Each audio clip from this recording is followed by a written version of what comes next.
ಅವ್ನ್ ನೆನಪು ಬಂತಂದ್ರ ನಂಗೆ ವಿಡಿಯೋನ ಕಂಟಿನ್ಯೂ ಮಾಡಕ್ಕಾಗಂಗಿಲ್ಲ. ಮಗುನ್ ಕಂಡ್ಲೆ ನೋಡ್ದವ್ರ ಅವ್ರ, ನಾನಂತೂ ಕಂಡ್ಲೆ ನೋಡ್ಲಿಲ್ಲ. ಕಳ್ಕೊತ ನಂಗೆ ವಿಡಿಯೋ ಮಾಡಕ್ ಇಷ್ಟ ಆಗಂಗಿಲ್ಲ. ಯಾಕಂದ್ರೆ ನನಗ್ ಅರ್ಧ ಗೊತ್ತೈತಿ, ಇನ್ ಅರ್ಧ ಮಂಜು ಅವ್ರಿಗೆ ಗೊತ್ತೈತಿ. ಇವತ್ ನಿಮ್ ಜೊತೆ ನಾನು ಲ್ಯಾಪ್ರೋಸ್ಕೋಪಿ ಸ್ಟೋರಿ ಶೇರ್ ಮಾಡ್ಕೋತೀನಿ. ಬೇಡ ಜಸ್ಟ್ ಎಳ್ನೀರ ನೀರ್ ಮೇಲೆ ಇರು ಅಂತ ಹೇಳಿದ್ರ.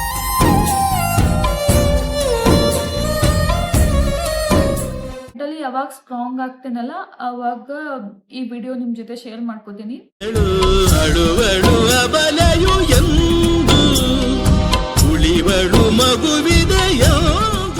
ಹಾಯ್ ಎಲ್ಲರಿಗೂ welcome back to Shweta Manju YouTube channel. ಎಲ್ಲರೂ ಹೆಂಗದಿರಿ? ಆರಾಮದಿರಿ? ಐ ಹೋಪ್ ಎಲ್ಲರೂ ಆರಾಮದಿರತ್ತ ಅನ್ಕೋತೀನಿ. ಬಹಳಷ್ಟು ಜನ PCOD ವ್ಲಾಗ್ ನೋಡಾದ್ಮ್ಯಾಗ ಇನ್ಸ್ಟಾಗ್ರಾಮ್ದಾಗ ಕಾಮೆಂಟ್ ಮತ್ತು ಮೆಸೇಜ್ ಮಾಡಿದ್ರಿ ಕಿ ನೀವು ಲ್ಯಾಪ್ರೋಸ್ಕೋಪಿ ವಿಡಿಯೋನು ಆದಷ್ಟು ಜಲ್ದಿ ಶೇರ್ ಮಾಡ್ಕೋರಿ ಅಂತ. ನಿಮ್ಗೆ ಗೊತ್ತಿರ್ಬೋದು, ರೀಸೆಂಟಾಗಿ ಡೆಲಿವರಿ ಆಗೈತಿ, ಎಲ್ಲ ಕೆಲಸನೂ ನಾನೇ ಮಾಡ್ಕೋಬೇಕು. ಅದ್ರಾಗ ಸ್ವಲ್ಪ ಡಿಲೇ ಆಗಿ ವ್ಲಾಗ್ ಹಾಕತ್ತೇನಿ, ಆದರೂ ಎರಡು ಕಡೆ ಮೇಂಟೈನ್ ಮಾಡಿ ವ್ಲಾಗ್ ಹಾಕತ್ತೇನಿ. ಸ್ವಲ್ಪ ಲೇಟ್ ಆದ್ರೆ ಅಡ್ಜಸ್ಟ್ ಮಾಡ್ಕೋರಿ. ಬಹಳ ಜನ ಲ್ಯಾಪ್ರೋಸ್ಕೋಪಿ ಬಗ್ಗೆ ಕ್ವಶನ್ಸು ಕೇಳಿದಿರಿ, ಅದನ್ನೆಲ್ಲಾನು ಬರ್ದು ಇಟ್ಕೊಂಡೀನಿ, ಅದಕ್ಕೂ ಆನ್ಸರ್ ಮಾಡ್ತೀನಿ. ನನ್ನ ಸ್ಟೋರಿನ ನಿಮ್ಮ ಜೊತೆ ಶೇರ್ ಮಾಡ್ಕೋತೀನಿ. ಫಸ್ಟ್ ಹೇಳ್ಬೇಕಂದ್ರೆ ನನ್ನ ಲ್ಯಾಪ್ರೋಸ್ಕೋಪಿ ಜರ್ನಿ ಸ್ಟಾರ್ಟ್ ಆಗಿದ್ದನ ನಂಗೆ PCOD ರಿಕವರ್ ಮಾಡ್ಕೋದ್ರಿಂದ. ಹೌದು, ನಾನು ಫಸ್ಟ್ PCOD ರಿಕವರ್ ಮಾಡ್ಕೊಂಡ್ರೆ ನ್ಯಾಚುರಲ್ ಆಗಿ ನಿಲ್ತೈತಿ, ಪ್ರೆಗ್ನೆನ್ಸಿ ಆಗ್ತೈತಿ ಅಂತ ಅನ್ಕೊಂಡಿದ್ನಿ. ಬಟ್ ಅದು ಯಾವುದು ಸಕ್ಸಸ್ ಆಗವಾತಾಗಿತ್ತು. ನನಗೂ ಸಾಕಾಗಿ ಹೋಗಿತ್ತು. ಎಷ್ಟರೇ ಡಯಟ್ ಮಾಡಲಿ, ಎಷ್ಟರೇ ವರ್ಕೌಟ್ ಮಾಡಲಿ, ನಂಗಂತೂ ಸಾಕಾಗಿ ಹೋಗಿತ್ತು. ಸರಿ ಆಯಿತು ಅಂತ ಹೇಳಿ ಹಾಸ್ಪಿಟಲ್ ತೋರ್ಸಕ್ಕೆ ಹೋದ್ರೆ ಅಲ್ಲಿನೂ ನಂಗೆ 60 to 70% ರಿಕವರ್ ಆಗೈತೆ ಅಂತಾನೆ ಹೇಳಿದ್ರು. ಸರಿ, ಅವಾಗೂ ನ್ಯಾಚುರಲ್ ಆಗಿ ಟ್ರೈ ಮಾಡಿ, ಅವಾಗೂ ಕನ್ಸೀವ್ ಆಗಲಿಲ್ಲ. ಅದಕ್ಕೆ ಡಾಕ್ಟರ್ ನಂಗೆ ಲ್ಯಾಪ್ರೋಸ್ಕೋಪಿ ಸಜೆಸ್ಟ್ ಮಾಡ್ರು. ನೀವು ನಿನ್ನೆ ಬ್ಲಾಗ್ದಾಗ ಯಾರೋ ಒಬ್ರು ಕಾಮೆಂಟ್ ಮಾಡಿದ್ರಿ, ನೀವು ಟ್ಯೂಬ್ ಟೆಸ್ಟ್ ಮಾಡಲಿಲ್ಲ, ಡೈರೆಕ್ಟ್ ನೀವು ಲ್ಯಾಪ್ರೋಸ್ಕೋಪಿನ ಮಾಡ್ಸಕ್ಕೆ ಹೇಳ್ರೇನ ಅಂತ. ಹೌದು, ಅವ್ರು ಯಾಕೆ ನಂಗೆ ಟ್ಯೂಬ್ ಟೆಸ್ಟ್ ಹೇಳಿಲ್ಲ ಅಂತ ನಂಗೆ ಗೊತ್ತಿಲ್ಲ, ಬಟ್ ನಂಗೆ ಅವ್ರು ಲ್ಯಾಪ್ರೋಸ್ಕೋಪಿನ ಸಜೆಸ್ಟ್ ಮಾಡಿದ್ರು. ಲ್ಯಾಪ್ರೋಸ್ಕೋಪಿ ಸ್ಟೋರಿ ಯಾವ ರೀತಿ ಸ್ಟಾರ್ಟ್ ಆಯ್ತಪ್ಪ ಅಂದ್ರೆ, ನಂಗೆ ಡಾಕ್ಟರ್ ಸಜೆಸ್ಟ್ ಮಾಡಿದ್ರು, ನೀವು ಲ್ಯಾಪ್ರೋಸ್ಕೋಪಿ ಮಾಡ್ರಿ, ನಿಮಗೆ ಕನ್ಸೀವ್ ಆಗೋ ಚಾನ್ಸಸ್ ಹೈ ಐತಿ ಅಂತ ಹೇಳಿದ್ರು. ಡಾಕ್ಟರ್ ನಂಗೆ ಫಸ್ಟಿಗೆ ಲ್ಯಾಪ್ರೋಸ್ಕೋಪಿ ಅಂದ ತಕ್ಷಣ ನಂಗೆ ಅಂಜಿಕ್ ಬಂತು. ಆ ಸರ್ಜರಿ ಇರ್ತೈತಲ್ಲ, ಹೆಂಗಿರ್ತೈತೋ ಏನೋ. ನನ್ನ ಲೈಫ್ದಾಗ ಫಸ್ಟ್ ಸರ್ಜರಿ ಇತ್ತು, ನಾ ಹೆಂಗಿರ್ತೈತೋ ಏನೋ, ಅದು ಕಟ್ಟೆಲ್ಲ ಮಾಡ್ತಾರೋ ಅಂತ, ಏನಾಗ್ತೈತೋ ಏನೋ, ಈ ರೀತಿ ನನಗೂ ಕ್ವಶನ್ಸ್ ಭಾಳ ಇದ್ದು. ಆದರೂ ಅಂಜ್ಕೋತಾನ ನಾನು ಆನ್ಲೈನ್ ಎಲ್ಲ ಸರ್ಚ್ ಮಾಡಿ ವಿಡಿಯೋಸ್ ನೋಡಿದ್ನಿ ಯಾವ ರೀತಿ ಇರ್ತೈತಿ ಅಂತ ಹೇಳಿ.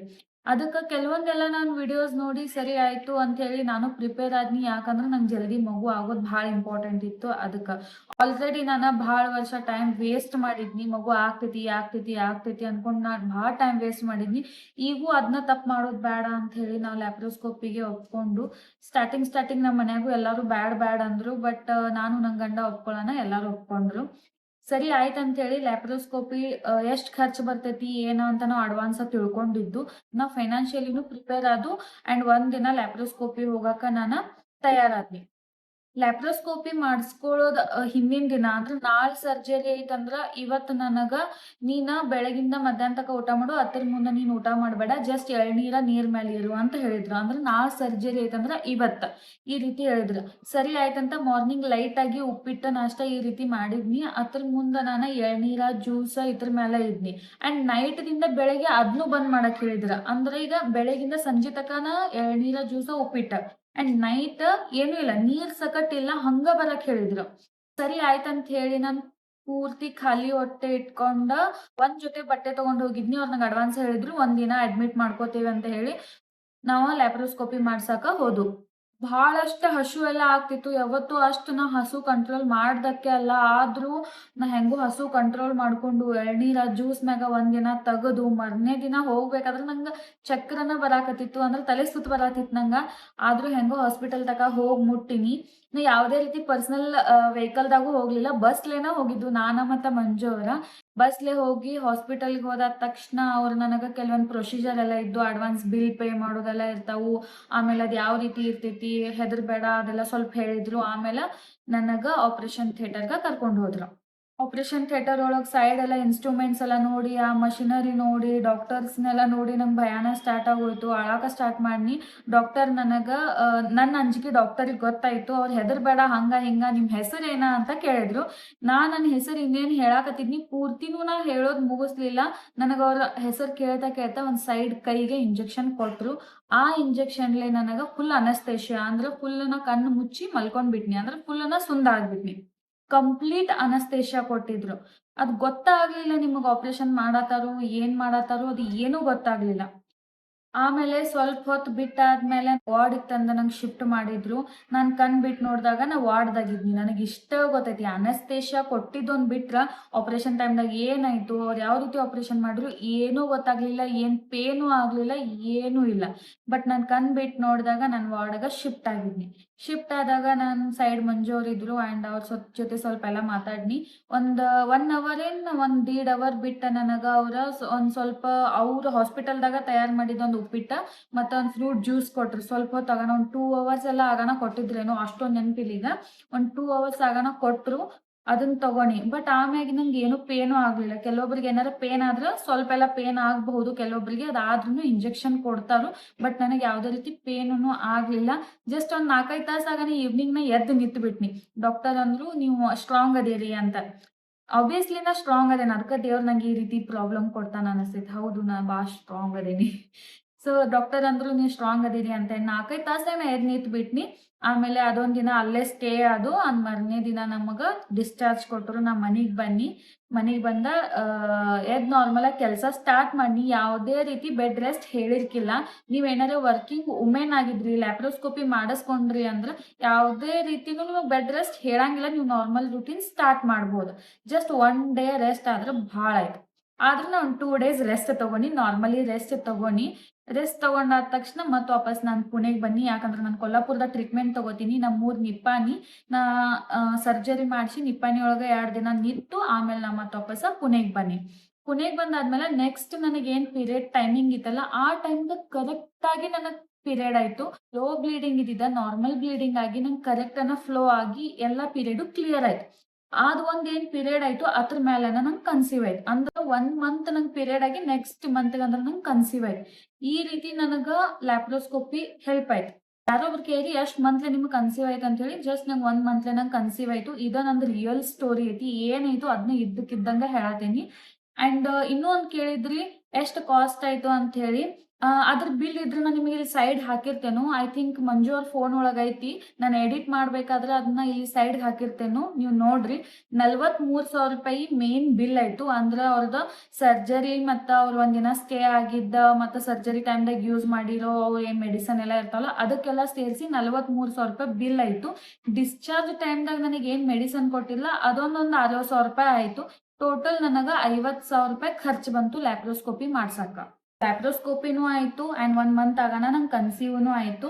ಏನು ಪೀರಿಯಡ್ ಆಗಿತ್ತಲ್ಲ, ಪೀರಿಯಡ್ ಆದ್ಮ್ಯಾಗ ನಂಗೆ ಓವ್ಯುಲೇಷನ್ ಮೆಡಿಸನ್ ಕೊಟ್ಟಿದ್ರು. ಅವು ಒಂದು 10 ಮೆಡಿಸನ್ ಇರ್ತಾವೆ. ಅದು ಯಾವುದೋ ಹೆಸರಂತ ನಂಗೆ ನೆನಪಿಲ್ಲ. ಓವ್ಯುಲೇಷನ್ ಮೆಡಿಸನ್ ಕೊಟ್ಟಿದ್ರು. ಆ ಮೆಡಿಸನ್ನು ತೊಗೊಂಡಿದ್ನಿ. ಅದು ಬಿಟ್ಟರೆ ನಂಗೆ ಯಾವುದೇ ರೀತಿ ಎಕ್ಸ್ಟ್ರಾ ಮೆಡಿಸನ್ ಅವ್ರು ಕೊಡಲಿಲ್ಲ ಪ್ರೆಗ್ನೆನ್ಸಿ ಸಲುವಾಗಿ. ಸೊ ಅದಾದ್ಮೇಲೆ ನಂಗೆ ಪ್ರೆಗ್ನೆನ್ಸಿ ಪಾಸಿಟಿವ್ ಆಯಿತು. ಅಲ್ಲಿಂದ ನಂದ ಪ್ರೆಗ್ನೆನ್ಸಿ ರೂಟೀನ ಸ್ಟಾರ್ಟ್ ಆಯ್ತು. ಇನ್ನಸ್ತಕ ಸ್ಟೋರಿ ಕೇಳಿದ್ರಲ್ಲ, ಲ್ಯಾಪ್ರೋಸ್ಕೋಪಿದಾಗಿರ್ಬೋದು, PCODದಾಗಿರ್ಬೋದು, ಇದು ಯಾವುದು ದೊಡ್ಡ ಮ್ಯಾಟರ್ ಅಲ್ಲ. ಇದಕ್ಕಿಂತ ಕಷ್ಟ ನನಗೆ ಪ್ರೆಗ್ನೆನ್ಸಿ ಕನ್ಸೀವ್ ಆದ್ಮೇಲೆ ಆಗೈತಿ. ಹೌದು, ನನಗೆ ಪ್ರೆಗ್ನೆನ್ಸಿ ಯಾವಾಗ ಸ್ಟಾರ್ಟ್ ಆಯಿತು ಅವಾಗಿಂದ ನಂಗೆ ಹೆಲ್ತ್ ಇಶ್ಯೂಸ್ ಹಿಂಗೆ ಬರಾಕತ್ತವಲ್ಲ, ಅದು ಯಾಕೆ ಬರಾಕತ್ತುನೋ ಏನೋ, ಕೆಟ್ಟ ದೃಷ್ಟಿನೋ ಏನು ಗೊತ್ತಾಗಲಿಲ್ಲ. ಸ್ಟಾರ್ಟಿಂಗ್ ನಿಂತಾದ್ಮೇಲೆ ಆ ಜ್ವರ ಎಲ್ಲ ಬಂದು ಭಾಳ ಕೆಟ್ಟ ಏನೇನೋ ಪರಿಸ್ಥಿತಿ ಕೆಟ್ಟಾಗಿ ಹೋಯ್ತು ನಂದ. ಆದ್ರೂ ನಾನು ನನ್ನ ಮಗುನ ಕಷ್ಟಪಟ್ಟು 9 ತಿಂಗಳನ್ನ ಅದನ್ನ ಉಳಿಸ್ಕೊಂಡಿದ್ನಿ. ಬಟ್ ಆದರೂ ಆ ದೇವ್ರು ನನ್ನ ಕೈಗೆ ಸಿಗಬಾರ್ದಂಗೆ ಮಾಡಿಟ್ಟ. ಗೊತ್ತಿಲ್ಲ ಯಾಕೆ ದೇವ್ರು ಹಿಂಗೆ ಮಾಡ್ದ ಅಂತ. ನೋಡುನು ಅದಕ್ಕಿಂತನೂ ಚಲೋ ಆಗೋದೈತಂತ ಭಾಳ ಜನ ನಂಗೆ ಹೇಳಿದಿರಿ. ನೋಡುನು ಆದ್ರೆ ನಿಮ್ಮ ಜೊತೆ ಶೇರ್ ಮಾಡ್ಕೊಂಡ. ಬಟ್ ಲ್ಯಾಪ್ರೋಸ್ಕೋಪಿ ಬಗ್ಗೆ ಭಾಳ ಜನ ಕ್ವಶನ್ಸ್ ಕೇಳಿ ಅವೆಲ್ಲ ಬರ್ದಿಟ್ಕೊಂಡೇನಿ. ಈಗ ನಿಮ್ಮ ಜೊತೆ ಒಂದೊಂದ ಓದಿ ಹೇಳ್ತೇನಿ. ವಿಡಿಯೋ ಸ್ಕಿಪ್ ಮಾಡಬೇಡ್ರಿ. ಇದ್ರಾಗೂ ಇಂಪಾರ್ಟೆಂಟ್ ಪಾಯಿಂಟ್ ಅದಾವು, ಅದಕ್ಕೆ ವಿಡಿಯೋ ಸ್ಕಿಪ್ ಮಾಡಬೇಡ್ರಿ. ಪೂರ್ತಿ ನೋಡ್ರಿ, ನಿಮಗೂ ಕ್ಲಿಯರ್ ಆಗಿ ಗೊತ್ತಾಗ್ತೈತಿ. ರಿಪೀಟ್ ಕ್ವಶನ್ ಇದ್ದಿದ್ದು ಒಂದೊಂದ್ಸತಿ ಅಟ್ಟ ಹೇಳ್ತೇನಿ, ಯಾಕಂದ್ರೆ ರಿಪೀಟ್ ಕ್ವಶನ್ಸ್ ಭಾಳ ಬಂದಿದ್ದು. ಅದಕ್ಕೆ ಹೌ ಟು ಕ್ಲಿಯರ್ PCOD ಇದನ್ನ ಒಂದು 4-5 ಜನ ಕೇಳಿದಿರಿ. PCOD ಹೆಂಗೆ ಕ್ಲಿಯರ್ ಮಾಡ್ಕೊಂಡ್ರಿ ಅಂತ. ನಾನು ಲಾಸ್ಟ್ ವಿಡಿಯೋದಾಗ ಹೇಳೀನಿ. ಅದಕ್ಕೆ 100% ನಾ ಕ್ಲಿಯರ್ ಮಾಡ್ಕೋಕೆ ಆಗಲಿಲ್ಲ. ಆದ್ರೂ 60 to 70% ನಾ ಟ್ರೈ ಮಾಡಿ ಹಾಸ್ಪಿಟಲ್ಗೆ ಹೋದ್ನಿ. ನಂಗೆ ಕನ್ಸೀವ್ ಆಯಿತು. ನೀವು ಹೆಲ್ದಿ ರೂಟೀನ್, ಎಕ್ಸಸೈಸ್, ಇದ ಸೀಡ್ ಸೈಕ್ಲಿಂಗ್ ನಾ ಏನೇನೋ ಹೇಳೇನಿ. ಅದನ್ನೆಲ್ಲ ನೀವು ಫಾಲೋ ಮಾಡ್ರಿ, ನಿಮಗೂ ಪಾಸಿಟಿವ್ ರಿಸಲ್ಟ್ ಬರ್ಬಹುದಲ್ಲ ಬರತೈತಿ. ಯಾಕಂದ್ರೆ ನೀವು ಆಲ್ರೆಡಿ ತಯಾರಾಗಿ ಹೋಗ್ರಿ. ಈ ಲೈಫ್ ಸ್ಟೈಲ್ ವಿತ್ ಎಕ್ಸಸೈಸ್ ನೀವು ಪಾಸಿಟಿವ್ ಮೈಂಡ್ ಸೆಟ್ ಇಟ್ಕೊಂಡು ಹೋದ್ರಲ್ಲ, ನಿಮ್ಗೆ 100% ರಿಸಲ್ಟ್ ಬರ್ತೈತಿ ನನಗೆ ಅನಿಸ್ತೈತಿ. ಇನ್ನೊಬ್ರು ಕೇಳಿದಿರಿ, ನನಗೆ 2 ಸಲ ಲ್ಯಾಪ್ರೋಸ್ಕೋಪಿ ಆಗೈತಿ ಆದ್ರೆ ನಂಗೆ PCOS ರೀ. ಕ್ಯೂರ್ ಆಗಿಲ್ಲ. ಯಾಕೆ ಕ್ಯೂರ್ ಆಗಿಲ್ಲ ಅಂದ್ರೆ ಮೇ ಬಿ ನೀವು ಹೆಲ್ದಿ ಲೈಫ್ ಸ್ಟೈಲ್ ಫಾಲೋ ಮಾಡಲ್ದ ಎಲ್ಲ ಡಾಕ್ಟರ್ ಮೇಲೆ ಬಿಟ್ಬಿಟ್ಟಿರಿ. ಅಂದ್ರೆ ನಾ ದವಾಖಾನಿಗೆ ಹೋಗೋತೇನೋ ನಂಗೆ ನಿಲ್ಲತೈತಿ, ನಂಗೆ ಕಡಿಮೆ ಆಗತೈತಿ. ಈ ರೀತಿ ಮೈಂಡ್ ಸೆಟ್ ಪ್ಲೀಸ್ ಇಟ್ಕೊಳಕ್ ಹೋಗ್ಬೇಡ್ರಿ. ಎಲ್ಲ ಡಾಕ್ಟರ್ ಮ್ಯಾಲ ಬಿಡಾಕ್ ಹೋಗ್ಬೇಡ್ರಿ. ಜಸ್ಟ್ ಅವ್ರು 20% ಕೆಲಸ ಮಾಡ್ತಾರ. ನಾವು 80% ನಾವು ಕಷ್ಟ ಪಡ್ಬೇಕಾಗ್ತೈತಿ. ಇದು ನನ್ನ ಅನುಭವ ಐತಿ. ಅದಕ್ಕೆ ಹೇಳತ್ತೀನಿ. ನೀವು ಹೆಲ್ದಿ ಲೈಫ್ ಸ್ಟೈಲ ನಿಮ್ಮ ಮೈಂಡ್ ಸೆಟ್ ಕರೆಕ್ಟ್ ಆಗಿ ಇಟ್ಕೊಂಡು ಹಾಸ್ಪಿಟಲ್‌ಗೆ ಹೋಗ್ರಿ. ಮೇ ಬಿ ನಿಮಗೆ ಕ್ಯೂರ್ ಆಗ್ತೈತಿ. ಮೂರನೇದ ಲ್ಯಾಪ್ರೋಸ್ಕೋಪಿ ಕಾಸ್ಟ್ ಎಷ್ಟಾಗೈತಿ? ನಾ ಇದಾಗ ಹೇಳಿನಿ 43,000 ಅವ್ರ ಮೇನ್ ಬಿಲ್ ಆಯ್ತು. ಆಮ್ಯಾಗ ಒಂದು 60,000 ಎಲ್ಲ ಮೆಡಿಸಿನ್ ಅದ ಇದ ಆಯ್ತು. ಸೊ 50,000 ಖರ್ಚು ಬಂದೈತಿ. Fallopian tube block ಇದ್ವಾ? ನನ್ ಫಾಲೋಪಿಯನ್ ಟ್ಯೂಬ್ ಯಾವ್ದೂ ಬ್ಲಾಕ್ ಇರ್ಲಿಲ್ಲ. ಜಸ್ಟ್ ನಂಗೆ PCOD ಒಂದ್ ಬಿಟ್ರೆ ಯಾವ್ದೂ ಪ್ರಾಬ್ಲಮ್ ಇರ್ಲಿಲ್ಲ. ಅದಕ್ಕ ನಂಗ ಲ್ಯಾಪ್ರೋಸ್ಕೋಪಿ ಆಗನ ಓವ್ಯುಲೇಷನ್ ಕರೆಕ್ಟ್ ಆಗಾಯ್ತು. ನಂಗ ಕನ್ಸೀವ್ ಆಯ್ತು. ಪ್ಲೀಸ್ ಲ್ಯಾಪ್ರೋಸ್ಕೋಪಿ ಬಗ್ಗೆ ಕ್ಲಿಯರ್ ಆಗಿ ಹೇಳ್ರಿ ಅಂತ ಒಬ್ರು ಹೇಳಿದಿರಿ. ಡೇ 1 ದಿಂದ ಲ್ಯಾಪ್ರೋಸ್ಕೋಪಿ ಬಗ್ಗೆ ಏನೇನ್ ಮಾಡೀನಿ ಎಲ್ಲ ನಿಮ್ ಜೊತೆ ಶೇರ್ ಮಾಡ್ಕೊಂಡೀನಿ. ಸೊ ವಿಡಿಯೋ ಪೂರ್ತಿ ನೋಡ್ರಿ ಗೊತ್ತಾಗ್ತದೆ. PCOD ಇದ್ದವ್ರ ಕಂಪಲ್ಸರಿ ಲ್ಯಾಪ್ರೋಸ್ಕೋಪಿ ಮಾಡಿಸ್ಬೇಕೇನಾ ಅಂತ ಕೇಳಿದಿರಿ. PCOD ಇದ್ರೆ ಕಂಪಲ್ಸರಿ ಲ್ಯಾಪ್ರೋಸ್ಕೋಪಿ ಮಾಡಿಸ್ಬೇಕಂತ ಏನ್ ಅವಶ್ಯಕತೆನೂ ಇಲ್ಲ. ಟ್ಯೂಬ್ ಟೆಸ್ಟ್ ಮಾಡ್ಕೋರಿ, ಅದ್ರ ಮ್ಯಾಗೂ ನಿಮಗ್ ಮೆಡಿಸಿನ್ಸ್ ಎಲ್ಲ ಕೊಡ್ತಾರು. ನಿಮಗ್ ಮೆಡಿಸಿನ್ಸ್ ಎಲ್ಲ ಕೊಡ್ತಾರು. ಈ ಲ್ಯಾಪ್ರೋಸ್ಕೋಪಿ ಒಂದ ಆಪ್ಷನ್ ಇಲ್ಲ, ಬಹಳಷ್ಟು ಆಪ್ಷನ್ಸ್ ಅದಾವು. ನೀವ್ ಯಾವ ಸ್ಟೇಜ್ ಒಳಗದಿರಿ, ನಿಮಗ್ ಯಾವ ಸೂಟ್ ಆಗ್ತೈತಿ ಅದನ್ನ ನೀವು ಡಾಕ್ಟರ್ ಜೊತೆ ಡಿಸ್ಕಷನ್ ಮಾಡಿ ಫೈನಲೈಸ್ ಮಾಡ್ಕೋರಿ. ಅಂಡ್ ನಿಮ್ AMH ಇತ್ತು ಅಂತ ಕೇಳಿರಿ. ನನ್ AMH ನಾನ ಫಾರ್ಮ್ ಫಿಲಪ್ ಮಾಡ್ಬೇಕಾದ್ರೆ ಬರ್ದಿದ್ನಿ. ಬಟ್ ಈಗ ನನಗ ನೆನಪಿಲ್ಲ. ಐ ಥಿಂಕ್ ನಂಗೆ ಏನಾರ ನನ್ ಮೆಡಿಕಲ್ ಫೈಲ್ ಸಿಕ್ತಂದ್ರೆ ನಾನು ನಿಮ್ ಜೊತೆ ಶೇರ್ ಮಾಡ್ಕೋತೀನಿ. ಈಗ ಅದ್ ನಂಗೆ ನೆನಪಿಲ್ಲ. ಕಂಟ್ರೋಲ್ PCOD ನಾನು ಆಗ ಹೇಳಿದೀನಿ. ಯಾವ ರೀತಿ ಕಂಟ್ರೋಲ್ ಮಾಡ್ಕೊನಿ, ಏನೆಲ್ಲ ಮಾಡೀನಿ, ನಾ ವಿಡಿಯೋನ ಮಾಡೀನಿ. ಹೋಗಿ ಅದನ್ನ ಫಸ್ಟ್ ನೋಡ್ರಿ. ಲ್ಯಾಪ್ರೋಸ್ಕೋಪಿ ಇಂದ ಪ್ರೆಗ್ನೆಂಟ್ ಅಂದ್ರೆ ಹೇಗೆ? ಅವ್ರಿಗೆ ಗೊತ್ತಾಗಿಲ್ಲ. ಅವ್ರೇನ್ ತಿಳ್ಕೊಂಡಾರು IUI ಮತ್ತು IVF ಅನ್ನೋದ ಒಂದು ಲ್ಯಾಪ್ರೋಸ್ಕೋಪಿ ಟ್ರೀಟ್ಮೆಂಟ್ ಅಂತ ತಿಳ್ಕೊಂಡಿರಿ. ಅಲ್ಲ, ಲ್ಯಾಪ್ರೋಸ್ಕೋಪಿ ಅಂದ್ರೆ ಇದೊಂದು ಸರ್ಜರಿ ಐತಿ. ಇದು ನಮ್ಮ ಟ್ಯೂಬ್ ಬ್ಲಾಕ್ ಇದ್ರ ಅಥವಾ ನಮ್ಮ ಟ್ಯೂಬ್ದ ಒಂದು ಪೈಪ್ ಏನಿರ್ತೈತಿಲ್ಲ ಅವು ಏನಾರ ಅಲ್ಲಿ ಬ್ಲಾಕ್ ಆಗಿದ್ರ ಅದನ್ನ ಕ್ಲೀನ್ ಮಾಡಕ್ ಹೆಲ್ಪ್ ಮಾಡ್ತೈತಿ. ಅಂದ್ರೆ ನಮ್ಮ ಓವ್ಯುಲೇಷನ್ ಕರೆಕ್ಟ್ ಮಾಡ್ತೈತಿ. ನಮ್ಮ PCOD PCOS ರಿಕವರ್ ಆಗಕ್ ಹೆಲ್ಪ್ ಮಾಡ್ತೈತಿ. ನಮ್ದ ಹೆಲ್ದಿ ಅಂಡಾನು ಬಿಡುಗಡೆ ಮಾಡಕ ಹೆಲ್ಪ್ ಆಗ್ತೈತಿ ಲ್ಯಾಪ್ರೋಸ್ಕೋಪಿ. ಸಮ್ ಮೆಡಿಕೇಶನ್ಸ್ನು ಕೊಡ್ತಾರ, ಅದನ್ನು ಫಾಲೋ ಮಾಡ್ಬೇಕಾಗ್ತೈತಿ. PCOS ಮತ್ತು PCOD ಪ್ರಾಬ್ಲಮ್ ಇಂದ ಭಾಳ ವರ್ಷ ಕನ್ಸೀವ್ ಆಗ್ಲಿಲ್ಲ ಅಂದ್ರೆ ಅವ್ರಿಗೆ ಡಾಕ್ಟರ್ ಇದನ್ನ ಸಜೆಸ್ಟ್ ಮಾಡ್ತಾರ. ಮೇ ಬಿ ನಾ ಅನ್ಕೊಂಡೇನಿ ಹಂಗ. ನನಗೂ 40 to 45 ಡೇಸ್‌ದ ಸೈಕಲ್ ಐತಿ. ಪ್ರೆಗ್ನೆನ್ಸಿ ಆಗ್ವತ್ತು. ನೀವು ಹೋಗಿ ಒಂದ್ಸತಿ PCOS ಐತೋ PCOD ಐತೋ ಚೆಕ್ ಮಾಡ್ಕೋರಿ. ಯಾವ ಸ್ಟೇಜ್ ಒಳಗೈತೆ ಅದು ಚೆಕ್ ಮಾಡ್ಕೋರಿ. ಅದ್ರ ಮ್ಯಾಗ ಪ್ಲೀಸ್ ನೀವು exercise, healthy life style, medications ಮಾಡ್ರಿ. ನಿಮ್ಗೆ ಕನ್ಸೀವ್ ಆಗೇ ಆಗ್ತೈತಿ. ಫಸ್ಟ್ ನೀವೇ ಎಫರ್ಟ್ ಆಗ್ರಿ, ಆಮೇಲೆ ನೀವು ಡಾಕ್ಟರ್ ಮ್ಯಾಗ ಬಿಲೀವ್ ಮಾಡ್ರಿ. ನಿಮಗ್ ಯಾಕೆ ಲ್ಯಾಪ್ರೋಸ್ಕೋಪಿನ ಸಜೆಸ್ಟ್ ಮಾಡಿದ್ರು? ಯಾಕಂದ್ರೆ ನಂದು ಆಲ್ರೆಡಿ ಭಾಳ ವರ್ಷ ಆಗಿತ್ತು. ನಾ ಭಾಳ ಟೈಮ್ ವೇಸ್ಟ್ ಮಾಡಿದ್ನಿ. ನಾನು ಡೇ 1 ದಿಂದನೂ ಹಾಸ್ಪಿಟಲ್ ತೋರ್ಸ್ಕೋತ ಬರ್ಲಿಲ್ಲ. ಭಾಳ ವರ್ಷದಿಂದ ತೋರ್ಸಾತೀನಿ ನಿಂತಿಲ್ಲ. ಹಿಂಗೆ ಯಾವ ಸ್ಟೋರಿನೂ ಇಲ್ಲ. ನಾನು ಆಗ್ತಾವ ಅನ್ಕೋತ ಟೈಮ್ ಭಾಳ ವೇಸ್ಟ್ ಮಾಡ್ನಿ. ಬಟ್ ಅದು ಆಗಲಿಲ್ಲ. ಲಾಸ್ಟ್ ಅದು ಅತಿರೇಕಕ್ಕೆ ಹೋಯ್ತು. ಅದಕ್ಕೆ ನಾನು ಸರ್ಜರಿ ಮಾಡಿಸ್ಬೇಕಾಯ್ತು. ಮೆಡಿಕೇಶನ್ಸ್ ಬ್ಯಾಡ್ ಅನ್ನನ ಅವ್ರು ನನಗೆ ಲ್ಯಾಪ್ರೋಸ್ಕೋಪಿ ಸಜೆಸ್ಟ್ ಮಾಡಿದ್ರು. ನಿಮಗ ಲ್ಯಾಪ್ರೋಸ್ಕೋಪಿ ಪ್ರೆಗ್ನೆಂಟ್ ಆಗಕ ಹೆಂಗ್ ಹೆಲ್ಪ್ ಆಯ್ತು ಅಂತ ಕೇಳಿರಿ. ಹೆಂಗಂದ್ರ ನನ್ನ ಟ್ಯೂಬ್ ಯಾವುದೇ ರೀತಿ ಬ್ಲಾಕ್ ಇಲ್ಲಾಗಿತ್ತು. ಜಸ್ಟ್ ನಂಗೆ ನೀರುಗಳೇ ಪ್ರಾಬ್ಲಮ್ ಇತ್ತು. ನನ್ನ ಸರ್ಜರಿಯಿಂದ ಅದೆಲ್ಲ ಕ್ಲಿಯರ್ ಆಯ್ತು. ನನಗೆ ಹೆಲ್ದಿ ಲೈಫ್ ಸ್ಟೈಲ್ ಸ್ಟಾರ್ಟ್ ಇತ್ತು. ಸೊ ನನಗೆ ಕ್ವಾಲಿಟಿ ಎಗ್ ರಿಲೀಸ್ ಆಯ್ತು. ನನಗೆ ಓವ್ಯುಲೇಷನ್ ಕೂಡ ಆಯ್ತು. ನಾನು ಮೆಡಿಕೇಶನ್ಸು ತಗೊಂಡು ನನಗೆ ಪ್ರೆಗ್ನೆಂಟ್ ಆಗಕ ಹೆಲ್ಪ್ ಆಯ್ತು. ಸೊ ಒಂದು ಹೆಲ್ದಿ ವೇದಿಂದ ನ್ಯಾಚುರಲ್ ಪ್ರೆಗ್ನೆನ್ಸಿ ಆಗಕ ನಂಗೆ ಈ ಸರ್ಜರಿ ಹೆಲ್ಪ್ ಆಯ್ತು. ಅದಕ್ಕೆ PCOD ಇದ್ರೆ ನ್ಯಾಚುರಲ್ ಆಗಿ ಪ್ರೆಗ್ನೆನ್ಸಿ ಆಗ್ತೈತೇನ ಅಂತ ಕೇಳಿರಿ. ಬಟ್ ನನಗಂತೂ ಆಗಿಲ್ಲ. ಆಗ್ತೈತೆ ಅಂತ ಭಾಳ ಜನ ಹೇಳ್ತಾರು. ನಾ ಅಲ್ಲಿ ಇಲ್ಲಿ ನೋಡಿದೇನಿ. ಮತ್ತು ಡಾಕ್ಟರ್ನು ಹೇಳ್ತಾರು ಆಗ್ತೈತಿ. ಮೆಡಿಕೇಶನ್ಸ್ ಎಲ್ಲ ಫಾಲೋ ಮಾಡಿದ್ರ, ಕೆಲವೊಂದು ರೂಲ್ಸ್ ಎಲ್ಲ ಫಾಲೋ ಮಾಡಿದ್ರ, ಎಕ್ಸರ್ಸೈಸ್ ಎಲ್ಲ ಮಾಡಿದ್ರ, ಹೆಲ್ದಿ ಲೈಫ್ ಸ್ಟೈಲ್ ಎಕ್ಸೆಟ್ರಾ ಆಗಬಹುದು. ನೀವು ಟ್ರೈ ಮಾಡ್ರಿ. ಬಟ್ ಭಾಳ ವರ್ಷ ಆಗಿತ್ತಂದ್ರೆ ಪ್ಲೀಸ್ ನೀವು ಟೈಮ್ ವೇಸ್ಟ್ ನನ್ನ ಗತೆ ಮಾಡಕ್ ಹೋಗ್ಬೇಡ್ರಿ. ಯಾವ ತರ ಫುಡ್ ತಗೋತಿದ್ರಿ ಅಂತ ಕೇಳಿರಿ. ನಾನು 1 ವರ್ಷ ಪೂರ್ತಿ ಮನಿ ಊಟನ ತಗೊಂಡೇನು. ಹೊರಗಿಂದ ಏನೂ ತಿಂತಿರ್ಲಿಲ್ಲ. ಆದಷ್ಟು ನಾನು ಇಂಟರ್ಮಿಡಿಯೇಟ್ ಫಾಸ್ಟಿಂಗ್‌ನು ಮಾಡ್ತೀನಿ. ಲಾಸ್ಟ್ ವಿಡಿಯೋದಾಗ ಅದನ್ನ ಹೇಳಾಕ್ ಮರ್ತಿದ್ನಿ.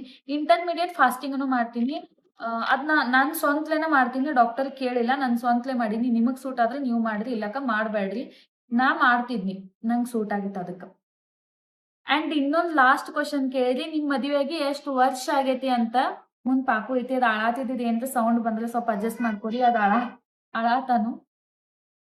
ಸಣ್ಣ ಮಕ್ಳು ಇದ್ರೆ ಇವೆಲ್ಲ ಕಾಮನ್. ಈಗ ಏನ್ರ ನನಗ ಮಗ ಇದ್ದಿದ್ದಂದ್ರೆ ಹಿಂಗೆಲ್ಲ ವಿಡಿಯೋ ಮಾಡಕ್ ಆಗ್ತಿರ್ಲಿಲ್ಲ. ಅವ್ ಕಾಡ್ತಿದ್ದ ಮೇ ಬಿ. ಸೊ ನನ್ ಮದ್ವೆಯಾಗಿ ಎಷ್ಟು ವರ್ಷ ಆಯ್ತಂತ ಕೇಳಿದಿರಿ. ನನ್ ಮದ್ವೆಯಾಗಿ 7 ವರ್ಷ ಆದ್ಮೇಲೆ ನಾ ಕನ್ಸೀವ್ ಆಗೀನಿ. ಸೊ ಈಗ 1 ವರ್ಷ ಆಗ್ತಾ ಬಂತು ಅಂದ್ರೆ ಈಗ ಬರೋ ಏಪ್ರಿಲ್‌ಗ 8 ವರ್ಷ. 8 ವರ್ಷ ಆಗಾಕ್ ಬಂತು ನೋಡ್ರಿ. ನಾನು ಆಲ್ರೆಡಿ 5 ವರ್ಷ ಬರೇ ಆಗ್ತೈತಿ ಅನ್ಕೊಂಡ್ ಟೈಮ್ ವೇಸ್ಟ್ ಮಾಡೋದ್ರಾಗ ಕಳದ್ನಿ. ಅಂಡ್ ಅದು ಒಂದಾದ್ರ ನನ್ನ ಲೈಫ್ ಸ್ಟೋರಿನ ಬ್ಯಾರೆ ಐತಿ. ನನ್ ಫೈನಾನ್ಷಿಯಲಿ ಆಗಿರ್ಬೋದು ಅಂಡ್ ಮೆಂಟಲಿ ಆಗಿರ್ಬೋದು ನಮ್ ಭಾಳ ಒಂಥರ ಲೋದಾಗ ಇದ್ವು. ಅದಕ್ಕ ನಂಗ ಇದ್ರ ಕಡೆ ಲಕ್ಷ ಕೊಡಾಕ್ ಆಗ್ಲಿಲ್ಲ. ನಾ ಒಂದ್ ಸ್ಟ್ಯಾಂಡ್ ತಗೊಂಡಾದ್ಮ್ಯಾಗ ಈ ಕಡೆ ಲಕ್ಷ ಕೊಡತಕ ಅಂದ್ರ ಟೈಮ್ ಮೀರ್ ಹೋಗಿತ್ತು. ಇದ ನೋಡ್ರಿ ನಂದ ಲ್ಯಾಪ್ರೋಸ್ಕೋಪಿ ಸ್ಟೋರಿ. ಅಂಡ್ ಇನ್ನೂ ಭಾಳ ಜನ ಕೇಳಿರಿ ನಿಮ್ ಪ್ರೆಗ್ನೆನ್ಸಿ ಸ್ಟೋರಿ ಹೇಳ್ರಿ ಅಂತ. ಅದನ್ನ ನನ್ನ ಕಡೆಯಿಂದ ಒಬ್ಬಾಕಿಗೆ ಮಾಡಕ್ ಆಗಂಗಿಲ್ಲ. ಮಂಜು ಅವರು ಬೇಕು. ಯಾಕಂದ್ರೆ ನನಗ್ ಅರ್ಧ ಗೊತ್ತೈತಿ, ಇನ್ ಅರ್ಧ ಮಂಜು ಅವ್ರಿಗೆ ಗೊತ್ತೈತಿ. ಯಾಕಂದ್ರೆ ನಾನು ಆಪರೇಷನ್ ಹೋದಾದ್ಮೇಲೆ ಏನಾಯ್ತು, ಮಗುಗೆ ಏನಾಯ್ತು ಆಕ್ಚುಲಿ ಮಗುನ್ ಕಂಡ್ಲೆ ನೋಡ್ದವ್ರ ಅವ್ರ, ನಾನಂತೂ ಕಂಡ್ಲೆ ನೋಡ್ಲಿಲ್ಲ. ಮಗು ನೆನಪ್ ಬಂತಂದ್ರ ನಾ ಈಗ ಅಳ್ಬೇಕಾಗ್ತೈತಿ. ಅಳ್ಕೋತ ನಂಗ್ ವಿಡಿಯೋ ಮಾಡಕ್ ಇಷ್ಟ ಆಗಂಗಿಲ್ಲ. ಮಗು ನೆನಪ್ ಬಂತಂದ್ರ ನಂಗ್ ಅಳುನ ಬರಾಕ್ ಸ್ಟಾರ್ಟ್ ಆಗ್ತೈತಿ. ನಂಗ್ ಗೊತ್ತಿಲ್ಲ ನಾ ಪ್ರೆಗ್ನೆನ್ಸಿ ಸ್ಟೋರಿ ವಿಡಿಯೋ ಹೆಂಗ್ ಮಾಡ್ಲಿ ಅಂತ. ನಾನ್ ಮೆಂಟಲಿ ಯಾವಾಗ ಸ್ಟ್ರಾಂಗ್ ಆಗ್ತೇನಲ್ಲ, ಅವಾಗ ಈ ವಿಡಿಯೋ ನಿಮ್ ಜೊತೆ ಶೇರ್ ಮಾಡ್ಕೋತೀನಿ. ನನ್ ಅವ್ನ್ ನೆನಪ್ ಬಂತಂದ್ರ ನಂಗ್ ವಿಡಿಯೋನ ಕಂಟಿನ್ಯೂ ಮಾಡಕ್ ಆಗಂಗಿಲ್ಲ. ಸೊ ಇದ ನೋಡ್ರಿ ನನ್ ಲ್ಯಾಪ್ರೋಸ್ಕೋಪಿ ವಿಡಿಯೋ. ಎಲ್ಲಾನು ನಿಮ್ ಜೊತೆ ನಾ ಶೇರ್ ಮಾಡ್ಕೊಂಡೀನಿ. ನನ್ ಪ್ರೆಗ್ನೆನ್ಸಿ ರೂಟೀನ್ ಇಂದ ನಿಮಗ್ ಹೆಲ್ಪ್ ಆಗೋದಿದ್ರ ನಾ ನಿಮ್ ಜೊತೆ ಶೇರ್ ಮಾಡ್ಕೋತೀನಿ. ನಿಮಗ್ ಇನ್ನೂ ಏನಾದ್ರು ಡೌಟ್ಸ್ ಇದ್ರೆ ಕಾಮೆಂಟ್ ಮಾಡ್ರಿ. ನಾ ನಿಮ್ಗೆಲ್ಲಾನು ಶೇರ್ ಮಾಡ್ಕೋತೀನಿ. ನನ್ನಿಂದ ಇನ್ನೊಬ್ರಿಗೆ ಹೆಲ್ಪ್ ಆಗ್ತೈತಿ ಅಂದ್ರೆ ನಂಗೆ ಭಾಳ ಖುಷಿ ಆಗ್ತೈತಿ ಅದಕ್ಕ. ಸೊ ಇದ ನೋಡ್ರಿ ಇವತ್ತಿನ ವಿಡಿಯೋ. ಮತ್ ಸಿಗ್ತೀನಿ ನೆಕ್ಸ್ಟ್ ವಿಡಿಯೋದಾಗ. ಬಾಯ್ ಬಾಯ್.